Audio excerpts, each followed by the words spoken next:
Hi, I'm Sally and welcome back to the Godel pod. I'm here with Craig from the Idol, if you'd like to introduce yourself. Hi, Sally. Yeah, Craig Morrison, Strategic Partnership Director at the Idol. We are a fintech financial services business based up in Penrith in the Northwest.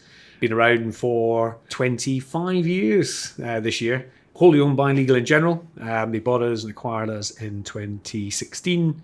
And over the last few years have grown massively. So yeah, thanks for having me. Great, thanks for coming on. And you've been working with Godel for around 3 years now. I think it was August 2021 when we started the partnership. Yep. Obviously, it's a strange time to start a partnership in the middle of COVID, lockdown. How did you find that kind of transition into working with a partner? I believe it was the first time you'd worked with a partner. Absolutely, yeah. So when we started our relationship with you guys, COVID had just hit. We had about 50 employees, and our normal targeting ground, I guess, for recruitment was very much in the Northwest. So as a business and organisation, we were, I guess, in a lucky position to look at people local to Penrith and the Northwest, Carlisle, etc. When COVID came, whole working patterns changed. Great news for us, but equally loads of barriers. Getting developers became really tricky in the UK. Finding local talent became quite tricky because you could suddenly be working in Penrith but work for a company in London. So we found the job market quite difficult at that time. Through some relationships that we had, that you also had, we knew of the Godel brand and the Godel relationship, and we reached out to you at the time and started talking about what you could offer us, how we could work in partnership, I guess. So in terms of the 3.5 years, it seems to have gone by in a blur, but we've been really impressed and excited by the relationship. Great. Which I'm sure we'll get into in a minute. And when you were looking for a partner, was there anything in particular that you were looking for in a partner? Yeah. What made you choose Godel? So at the time, with some of the challenges around software development, we absolutely needed full stack developers, front end development. We had inherited a relationship on a tech stack that wasn't our core tech stack offering. So we needed a way of augmenting some of the support and some of the services that we could offer our partners. So when we started speaking to Godel and Chris at the time, we identified that you had the necessary development resources, the EDCs, testing resources that we needed in our business to effectively take some of the projects we were working on at an accelerated rate, and also ensure that we could take some of those inherited projects in-house and continue working and supporting them. So we were able to do both of them. So job well done, I guess, from that perspective. I think something that we're always aware of at Godel is making sure that the nearshore team members feel really integrated into the partner's business. I think that's something that we've done really well in our partnership. And I think that we've done a good job of making sure that we have travel and we have that kind of informal communication with team members. What do you think's worked well in the partnership? Oh, loads of things that work well in this partnership. Thank you. Obviously, it's you, Sally. Of course. So, first of all, I guess we have made a real conscious effort to have an augmented solution to the relationship. By augmented, we mean not having one individual Godel squad, but using idle squads, and we've got 8 of them now, with a scattering of Godel developers, ADCs, occasionally testers, what other resource we need to deliver some of the projects. So that's been point number one. We originally looked to try and deploy Godel colleagues in at least squads of 2, or 2 Godel peoples per squad. And more recently, we've had conversations around actually culturally the breadth and depth of the relationship. We actually don't need to do that anymore. So we've been able to deploy a Godel person into our squads and feel comfortable that they're not going to be alone by themselves, feeling stranded, isolated. So that's really encouraging. What we've also then done is We've gone over to Poland to see you guys, seen how you operate, meet with people face to face. And we've also had, I think, 3 occasions now in those 3.5 years where we've had Godel developers and the team, maybe 4, over to Penrith, again, to have that face-to-face relationship. Everyone is on Teams these days. That's just a way of life, unfortunately. But I'm old school. I still believe that you need to have a good bit of face-to-face relationship. You really develop and deepen those relationships individually across the team. You understand who you're dealing with, and it just helps have, I guess, more direct conversations and easier conversations. And I think if you put all that into practice, we measure and monitor the health of the squads. We get lots of feedback. You guys give us lots of feedback about the health of the partnership. Generally, it's C's are green, which is great. And the feedback we get from your staff, they feel part of the furniture, which is a nice term, not a bad term. They really thoroughly enjoy getting the Cumbrian dialect from various people in the team. And they generally feel like they're part of the idol. And we certainly view them as part of the idol. So we don't really differentiate a Godel colleague to an idol colleague. Yeah, and you can definitely tell. And I think it helps that all of the Godel team members do have a voice within the idol. So I think you really listen to their feedback, you value their feedback and their experience working with other partners. So I think that really helps to make sure that they're integrated, even though they are a couple of hours away. How do you cultivate innovation internally and also with the Godel team? I guess it ties into what we're talking about of giving people a voice. Yeah. So we approach innovation in lots of different ways. From a technology perspective, we've recently created a function called Labs. So that looks after our technological innovation within the idol. So giving some of our colleagues the freedom to explore new tech, new ways of working, and ultimately understand if it's going to work or fail. What we try and do, though, as a business is have innovation throughout everyone. So we give people the ability to do some self-development. We give them the ability to challenge how we do things. So innovation doesn't need to be a big bang. Mm-hmm. It can be simply a change to a process, try and make something a bit more efficient. It could be introducing a new feature, a new proposition, new ways of working. So we really try and encourage that across everyone within the idol. And if everyone's got an idea or a view, we really encourage them to kind of bring that out. This is probably evidenced really well within some of the aforementioned visits. So we've done a number of hackathons. We've always involved Godel colleagues in all those hackathons because we understand the experience that they could bring from previous deployments with Godel, with different companies, maybe in different markets, different ways of doing things, different ways of working.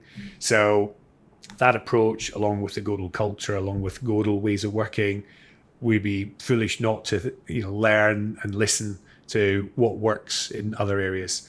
And those hackathon events, really, from our perspective, epitomize the whole idea of innovation. So we get together for a few days and look at problem statements at particular areas of our market or our partners or just internally and come up with a variety of solutions. We actually have a hackathon this week. We have got a hackathon with some Godel. Yeah, so they've been with us for really 3 months, I think. Yeah, and they're already coming over to the UK, so exciting for them. So how do you transform technology in a highly regulated industry? Fantastic question. So we've got decades of experience in the space. We understand the markets really well. We understand the problems that people are trying to resolve. We understand the approach that we need to take in a regulated space, particularly in financial services that are very heavily regulated by the FCA. And I guess it's the approach you take to building a proposition. If you understand the common areas from a compliance perspective that you need to look out for, you build that into your proposition in the kind of the foundations. And that gives you a really solid platform to move from. So in terms of how we approach tech, it's all about the decades of experience, the building of solutions that are fit for purpose, And once they're built, we then find that we're able to deal with changes to regulation that come in from the regulator, and understanding what the partners need in order to be compliant. And are there any key technology trends you're seeing at the moment that are impacting the business? There's definitely two trends that we are seeing. We've talked obviously about AI. Interesting, I went to a Godel talk earlier on this month. Is it artificial intelligence or is it assisted intelligence? I'm not going to get into the ins and outs of that today, but we certainly see it in its infancy. We think that the next 5 years are going to be really exciting times, I guess, for AI. There's lots of use cases, very much around efficiency gains, and very much around propositional enhancements. But we are finding that there's a lot of talk, and it's how much of that is in practice being utilized. So we're certainly watching the space with bated breath, understanding what's happening. And it's moving at such a pace that, what we talk about tomorrow might be redundant in a month's time because it's moving that fast. So AI, absolutely something that we are focused on. And then machine learning, machine learning in a regulated space, doing something with lots of data. We see lots of use cases around machine learning in the dynamic pricing space, and customizable space where you're gathering lots of information on a customer and you're really customizing either a quote or a proposition or product specific to their needs. And we think, machine learning's already been deployed in that guise, but we think, they're the two areas that are quite exciting right now. It is exciting, and as you say, it's moving fast, but it feels like everyone's learning together, which is quite a exciting place to be, see what the future holds. What drives change at the Idol? So that's a really good question. Change, in our view, what can stimulate change in the first instance, I guess, it's internally or externally driven. Internally from our staff, and we very much empower our staff at all levels of the business to come up with change. If they think change is needed, think change is a good idea, we want to understand, we want to hear about it. So it's not something that is traditionally done at the higher level management. We want to see change across the board. We've got lots of experience in the business, and as such, we've introduced lots of change over the years into annuities, into life assurance, into travel insurance, pet insurance, how we transact payments. It's all introduced change and innovation within the Idol. So internally, externally can drive the change, spark the change. But in terms of what actually drives the change, is people. And our people need to be listening to partners, need to be listening to our strategic providers, like yourself, needs to be listening to the regulator, need to have an understanding of what's going on in the market. So listening all the time to understand what change is required, how we are going to be able to address it, if indeed we want to address it. Yeah, absolutely. You're in an industry where you need to be ahead of the curve and comfortable with change, because regulations can change and you have to adapt to that. So absolutely. Definitely need to be comfortable with that. And what role do you think AI and machine learning will play in the future? Yeah, so for us, it's still early days. We certainly see AI playing a huge role right now, at least in code efficiency and testing efficiency gains. So we're already using AI to improve some of the quality of our coding and improve how we go around testing the quality of the coding. And again, for those partners and staff that are listening to this, from a Godel perspective, we attended one of your AI events earlier on this year, and we heard from some of your other business partners that were using AI in methods that we hadn't necessarily thought about ourselves. So that was the creation of tickets on Jira and stories and epics on Jira that could certainly help support business analysts and product owners in terms of their day jobs. So I think AI can be used in a lot of different varieties. It's understanding what the business is trying to achieve from it, what the problem is they're trying to solve. And it's not replacing people, but it's trying to make processes more effective and efficient, and maybe trying to take some of the mundaneness out of some of the tasks that people do day in, day out, so that they can then become more effective, efficient, and enjoy their job. What do you think is in the future for the Idol and Godel? So, really interesting. For me, I see it generally as BAU, business as usual. We have tripled the number of Godel resources since we started. So we started with a bare minimum. We didn't know culturally how we would fit together. We had a perceived language barrier to overcome. And there was a few teething problems way back when. Yeah.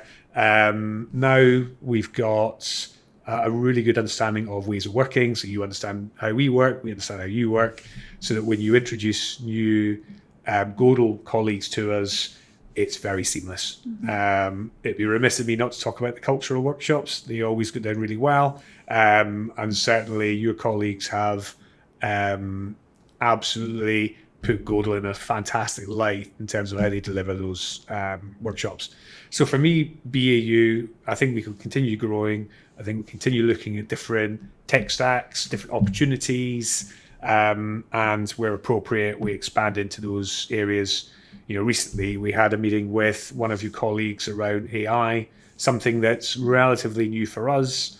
So understanding from a strategic perspective, what's working for you, where our direction of travel is there anything we can do jointly or collaboratively to take that forward? Yeah, that's great. And as you say, I think when we talk about BAE, we've really just found that way of working within the partnership where it's not Godel and the Idol, it's just the partnership. So I think that's really nice to hear. Totally agree. So how would you sum up Godel in 3 words? I'm going to look at my notes. So I've got my 3 words. I went to my IT director and asked him what he thought his 3 words would be, just to see if there was any overlap. A lot of similarity. So his 3 words were effective, flexible, and engaged. My 3 words were professional, partnership, and integrated. Amazing. So quite similar. Yeah. In what we're both kind of coming from. So yeah. Great. We've got 6 words. So that's 6 great. words out of 3. Yeah. Well, thank you for coming on the podcast, Craig. We really appreciate it, and I'm looking forward to continuing to work together in the future. Thanks so much for having me. Really appreciate the time.